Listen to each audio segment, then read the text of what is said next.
Hello बच्चों, let's read the question. The question says roots of the equation determinant of x a m x b b n n x c 1 1 1 1 is equals to 0 are. First option is independent of m and n, second is independent of a b c, third is dependent on m n and a b c, and last one is independent of m n and a b c. So bachcho, to solve this question we must have know about the key concept, right? So we have to write the key concept for this question is that what is the meaning of dependent and independent, right? तो देखो, जब आप किसी चीज को बोलते हो कि मैंने ये लिखा y is equals to a plus b plus p minus q, और एक मैंने लिखा y is equals to a plus क्यू, राइट? तो देखो यहाँ पे क्या है, the value of y is dependent on a b p and q. ठीक है, ये इन चारों पे डिपेंड कर रही है। क्यों? क्योंकि अगर आप इनमें से किसी भी एक में कोई भी चेंज करते हैं so it will affect the value of y. That's why here y is dependent on, right, dependent on a b p and q. अब यहाँ पे देखो, here y is dependent on, किस पे डिपेंड है? A and Q, but independent on मतलब जिसमें हम चेंज करें तो y पे कोई फर्क ना पड़े, right? So but independent of B and P. अगर आप B और P में कोई चेंज करते हैं so this value y is equals to a plus q, इस पे कोई इफेक्ट नहीं पड़ेगा. That means it is independent of b and p. Why if you change in the value of a and q, then there will be definitely some effect on the value of y. So here y is dependent on a and q only, right? And as in first, if you write y is equals to a plus b plus p minus q, if you change any one of these four values, it will definitely going to affect the value of y, right? तो अब मुझे लगता है आपको अच्छे से समझ में आ गया होगा कि क्या मतलब है डिपेंडेंट और इंडिपेंडेंट का. तो चलिए इस कंसेप्ट को देखिए हम अपने क्वेश्चन में कैसे यूज करेंगे. ठीक है, तो यहाँ पे इसने आपको क्या दे रखा है, एक डिटर्मिनेंट दे रखा है. तो लेट हम कर लेते हैं कि वो डिटर्मिनेंट जो है हमारा उसको हम डेल्टा से रिप्रेजेंट कर रहे हैं, राइट? और साथ ही साथ इसमें हम कुछ ऑपरेशंस लगा लेते हैं. तो देखिए इसमें हम क्या ऑपरेशन लगाने जा रहे हैं.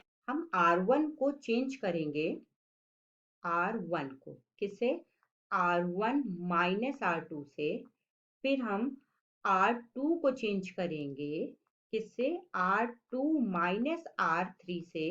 फिर हम R3 को चेंज करेंगे किससे? R3 माइनस R4 से. तो चलिए ये सारे ऑपरेशंस में लगाते हैं और डेल्टा लिखते हैं. So delta is equals to, यहाँ पे डिटर्मिनेंट बना लीजिए, R1 माइनस R2 करेंगे आप तो आपको मिलेगा x minus a m minus x 0 and 0. जब आप R2 माइनस R3 करोगे तो आपको मिलेगा 0 x minus b n minus x and 0.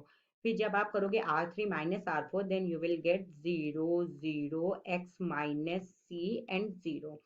और फिर आपने C4 में R4 में कोई चेंज नहीं किया तो therefore this R4 will remain the same, right? तो ये आपको मिल गया and this value is equals to 0 as it is given in your question.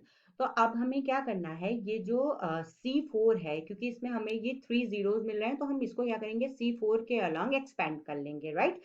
सो यहाँ पे क्या आ जाएगा 1 इंटू, बाकी ये पूरा डिटर्मिनेंट बन जाएगा क्योंकि आपकी देखो इसके परपेंडिकुलर वाले ये और ये वैल्यूज ये दोनों हट जाती हैं. तो हमें यहाँ से क्या मिल जाएगा, on expanding along C4 we will get, क्या मिलेगा, डेल्टा इज इक्वल्स टू, ये था 1 इंटू, यहाँ से आपको क्या मिल गया, देखो x minus A 0 0 m minus x minus B 0 0 n minus x minus C, और ये होल इज इक्वल्स टू 0.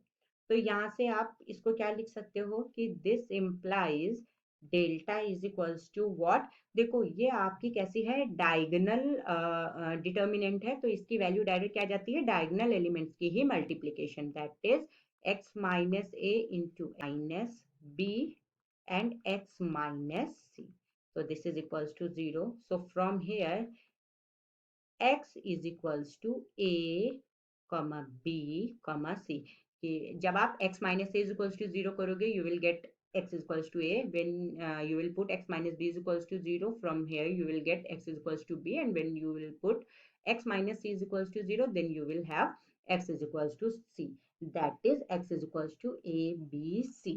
तो देखो जैसे मैंने आपको बताया था कि यहाँ पर ये जो, और ये देखो जो रूट्स ऑफ द इक्वेशन है, तो इसमें ये जो x है यही आपके क्या हो जाएंगे, रूट्स हो जाएंगे, तो this implies roots are, roots are, ठीक है, किस पे डिपेंड कर रहे हैं, ये लिखते हैं हम, roots are dependent on, dependent on, किस पे वैल्यू डिपेंड कर रहे हैं, देखो ये क्या आ रहा है, अगर हम ए में कुछ चेंज करते हैं तो रूट चेंज होगा, बी में कुछ चेंज करेंगे तो भी रूट चेंज होगा, और सी में कुछ चेंज करेंगे तो भी रूट चेंज होगा, that is the roots are dependent on A B and C, ठीक है, वाइल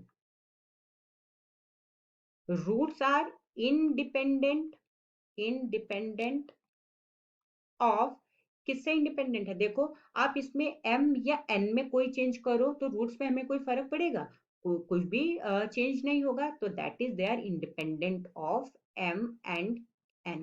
अब आपको ये हो सकता है कि कैसे हम लिखेंगे डिपेंड करा इंडिपेंडेंट करा, तो by the help of options, आप ऑप्शंस में देखो m n दे रखा है एंड a b c दे रखा है, तो आप इसी की हेल्प से आप लिखोगे कि किस पे डिपेंड करने पे क्या फर्क पड़ रहा है, और इंडिपेंडेंट में कौन कौन से आप वेरिएबल्स को यूज करोगे, राइट।